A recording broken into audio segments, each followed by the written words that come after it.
Israelites according to this. And when you read it, give me Job chapter 30 and verse 30. When you read it, it shows you who you are and who the people are in this book. Oh, I am the church. So your nationality is the church.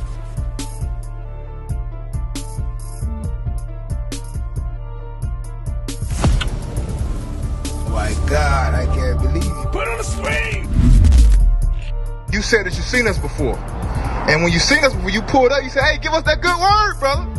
So you knew what we teaching, so this is not your first time hearing this.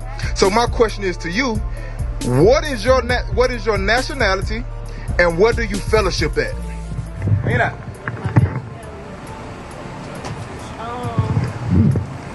Well, I know I am the church, so your nationality is the church.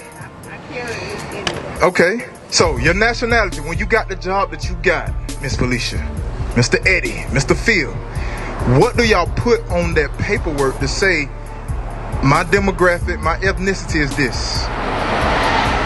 We call ourselves black, African American, Negro, color, it goes on and on, right? But what do God call us? That's not our true identity, Miss Felicia. So when you heard this and understood, you seen the brothers in purple, you said, I need to get me a good word today. There's the Sabbath day, I need to get me a good word. Because step back real quick. Because when you look at this sign right here, what do you see on this sign? Do you see your church right here on this sign? Okay. Do you go to the Baptist church? You've been to the Baptist church, right? Have you been to the Seventh-day Adventist church? Have you been to the Jehovah's Witness church? Pentecostal church? Well, all these religions is created by our oppressors. These things wasn't given to us for good. They was given to us to control us. Now, this is not just, this is truth. Because most people see that we're saying this because this is truth in the Bible. This is not our own words. You can look this up in history and say John Smith created the Baptist religion. In 1608, where were we? Yeah, where were we as a people? We was in slavery, right? In 1830, where were we? In 1863, where were we? In 1872, where were we? 1901, we was getting out of slavery. Jim Crow, doggone the same thing, ain't nothing changed. All of these things were created while we was in slavery or getting out of slavery. But why? You can put it down. But why? Why? Because you got to think, when we was in slavery, what was we prohibited from doing? Reading! We was prohibited from reading and writing. Why? Because when you start to read, you find out the truth. You found out the truth when you started to read, because there was the only entertainment back then was us singing, fighting each other, because they used to have stuff called buck breaking and, warriors fight like us. But on their spare time, what they was doing? They was reading. We was in the fields. We was the servants, because what comes reading is knowledge, power, understanding. So they're 400, 500 years ahead of us. We just started reading this book in the last 50, 60 years, knowing that we the Israelites according to this. And when you read it, give me Job chapter 30 and verse 30. When you read it, it shows you who you are and who the people are in this book. You understand? Watch this. Because we go through church, like you said, you've been in the Baptist church, but the understanding of the Bible haven't been clear to you to know that you are the people of this Bible. Watch this. Job chapter 30 and verse 30. Who wrote this Bible? Come on. Oh. My skin is black upon me. Black people wrote this Bible. Job said, my skin is black upon me. Now, if Job said his skin is black, Song of Solomon 1 and 5. Come on. When all these people in his Bible write down what they look like, and he just read to you and described you what Christ looked like, so who is the Bible written to? Us. They're right. They're right. So guess what we got to start doing? We got to start doing the things that are in the Bible. How you doing, sir? What we're going on, we're showing our people right here, showing them their identity in the Bible. Because for far too long, we've been going by African American, West Indians, Haitians, Puerto Ricans, Cubans, all these names that were given to us in slavery. But our true identity is right here in this Bible when we pick it up and read it. Now watch this. King Solomon is from the tribe of Judah. He was the king over Israel. When you read the Bible, talk about Israel, right? Watch this.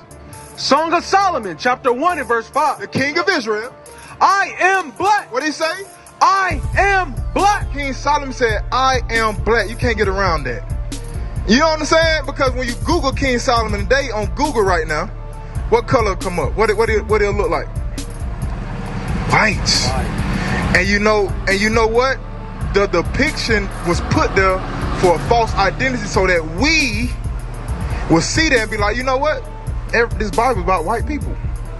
But when you read it and we bring out the truth, some people get offended although only thing we're doing is reading the Bible. Right.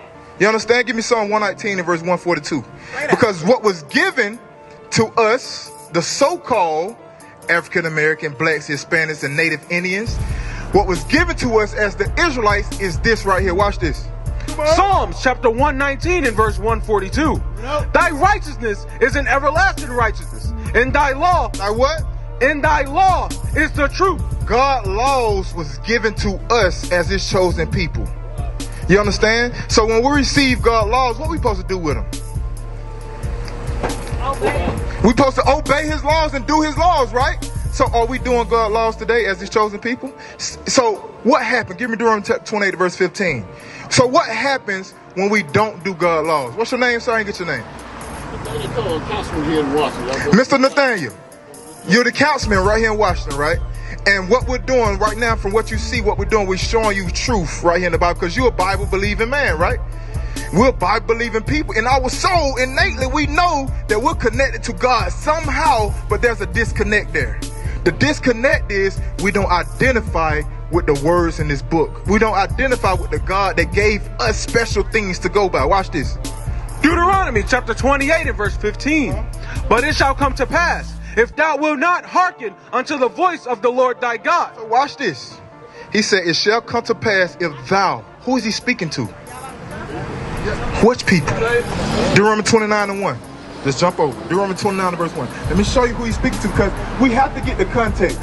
Because like I was explaining to Miss Felicia, that in slavery, we were taught not to what? Read and write. If we got caught reading and writing, what happened? We got punished. Hands got cut off.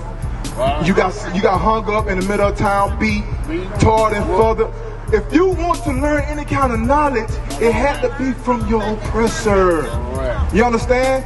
Whatever they tell you, that's what you can't do no research. You couldn't go read no encyclopedias. You couldn't read no dictionaries. You couldn't read no maps. But guess what? We created all these things without that knowledge or having to go behind them to get that knowledge. We created an underground railroad. People didn't even know how to read. You understand?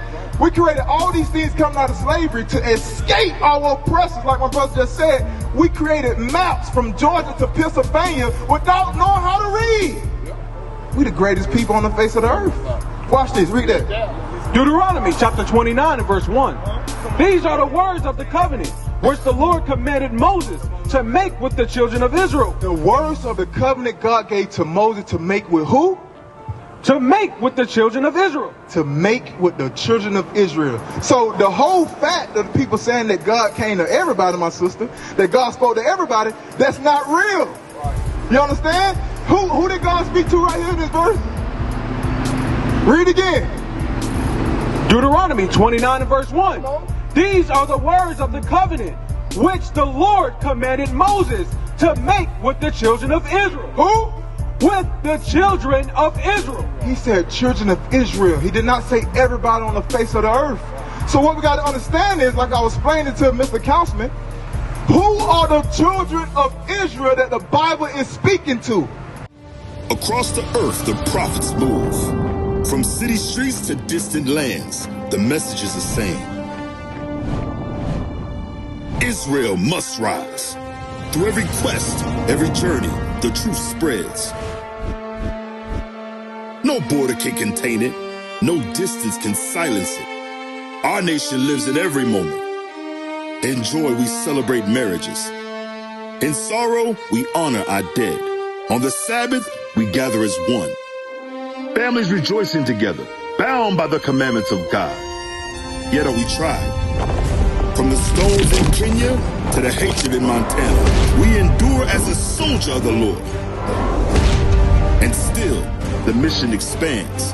On the airwaves, on the screens, in every nation under heaven, Israel's voice is heard. We build our communities. We raise our children in royalty. We restore what was broken. We clean what was defiled. We show the world who we are.